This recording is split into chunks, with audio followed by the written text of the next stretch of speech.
Halo pemirsa, senang sekali Yani kembali menemani Anda dan kali ini dalam satu acara yang begitu spesial, Manchester City Treble Trophy Tour, dan sudah hadir di studio bersama kita untuk berbincang tentang prestasi dari Manchester City dan juga aksi-aksi menarik para pemain yang sudah mampu memenangkan treble di musim yang lalu. Alongside me in the studio, Shaun Wright-Phillips. Hello Shaun.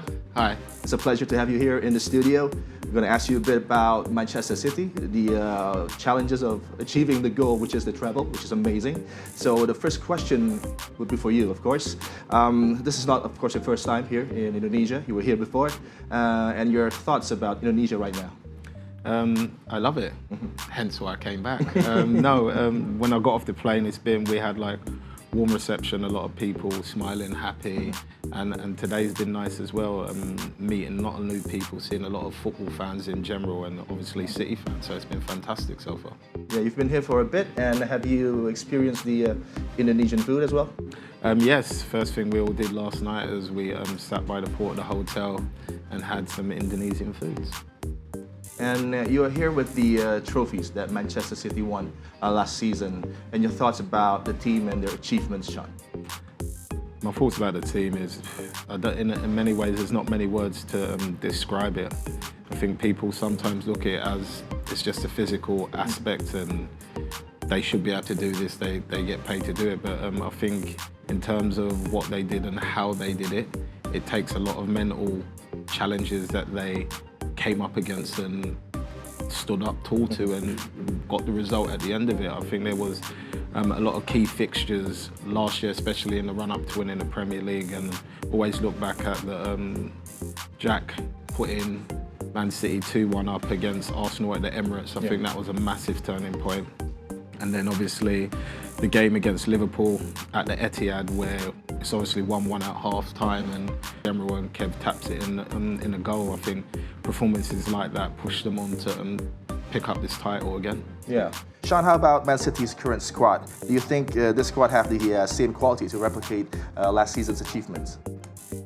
I mean, it's not the same squad. I think when you lose people like Mahrez and Gundogan that put so much forward, especially in the goal return and the assists, I think it's hard to replicate that. I think the squad that they have can definitely achieve the treble again, although I think that won't be the focus. The focus will be winning it game by game and concentrating on it that way.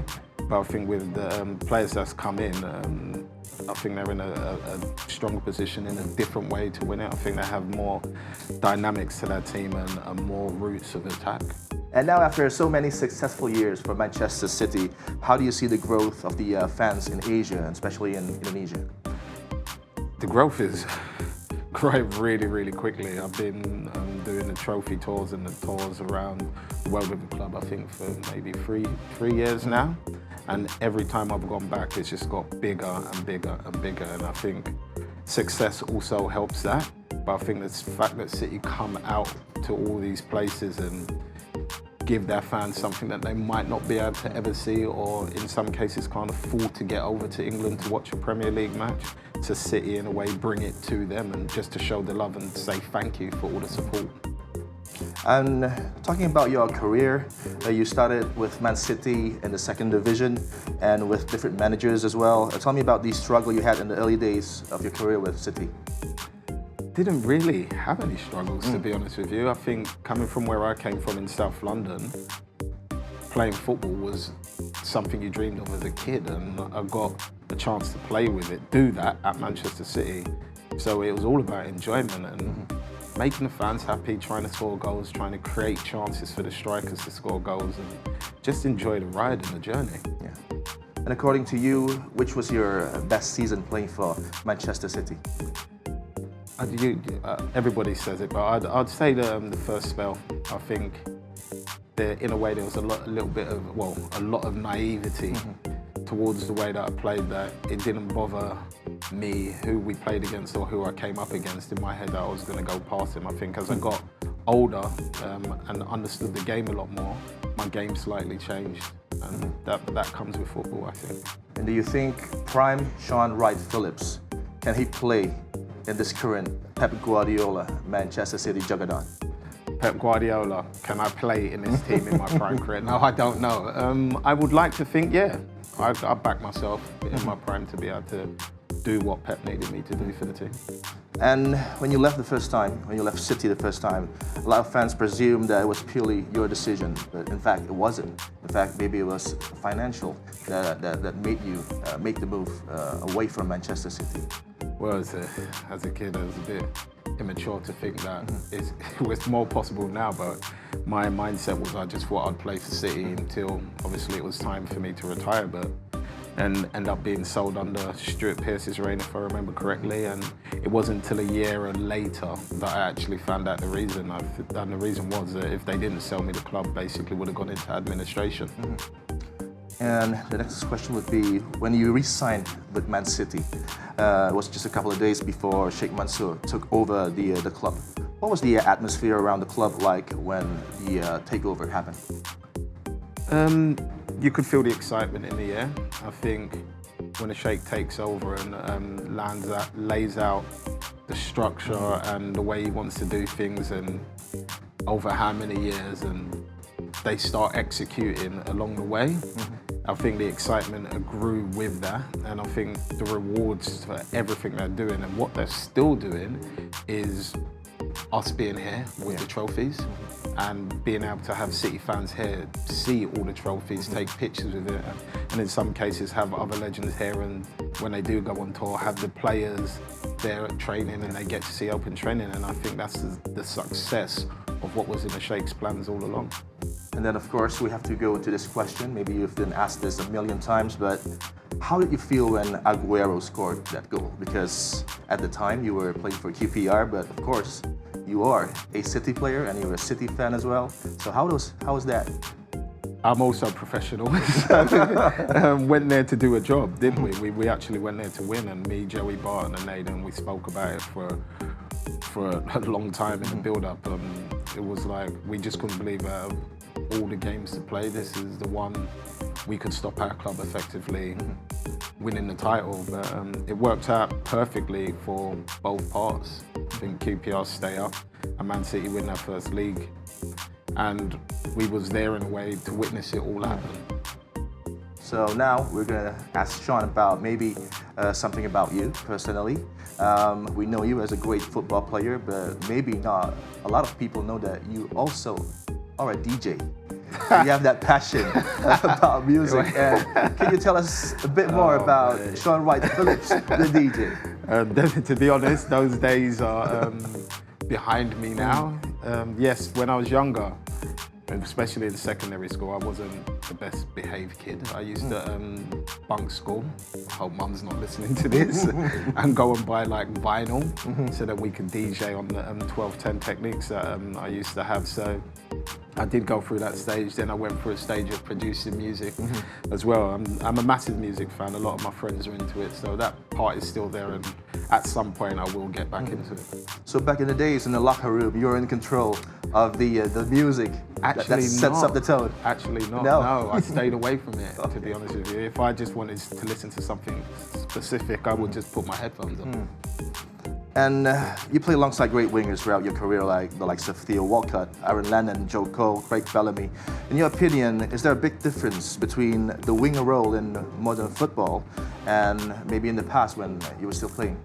I would say the winger role right now, in a way, is every winger's dream, to play that outside striker sort of thing. You defend, but you don't have to defend nearly as much as, say, we did in a 4-4-2.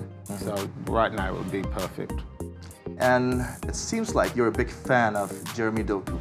The way his game maybe reflects you as well, a similar type of player. What do you think about Pep's new signing Doku, and he's doing brilliantly for Man City early in his career?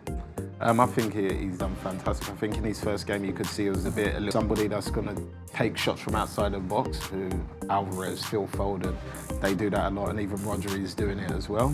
Or you need that winger to go past that man and commit people to take them out of spaces so there's open passing lanes, or even to create an assist or score yourself a goal. So for me, that's why I referred to the dynamics now as City squad are a little bit different in respect of that. Yeah, from the current Manchester City roster, can you name one current City player that you like to play alongside when you're playing? Every last one of them. Every last one. Yeah. So no, seriously, all of them. I would love to have been on the pitch and experience a game with all of them. When I was a lot fitter, that is. So no specific one player, maybe Kevin De Bruyne, maybe? No, I think No. you expect players or past players to pick one specific team, but I don't feel like one player makes City play the way they play. I think it's a collective, so I would love to experience playing with all of them rather than just one person. Last season in the Premier League, Arsenal were the big threat, pushed City all the way. And then for this season, according to you, which team is the biggest threat for Manchester City? Is it still Arsenal or is it the comeback of Liverpool? I think it's early days. I think even from a City point of view, we're not used to starting this quick. It's a good thing that we started this quick, because if we do kick into gear, it's going to be hard for people to catch us. But in general, it's opened at the minute. Like you said, Liverpool are back in there. Arsenal are still Arsenal. Yeah. It doesn't matter where they are right now. It's a long season. I think people need to think about Brighton. Still got Man United, and look at Spurs. Spurs have come from nowhere at the minute. So it's open at the minute. I don't think you're really going to be able to tell until middle of November. And this will be the last question for Shaun Wright-Phillips. Name us your top 5 current Premier League wingers. Top 5. Matomo. See, Phil Foden, but he's not really a winger. He's more number 10, yeah.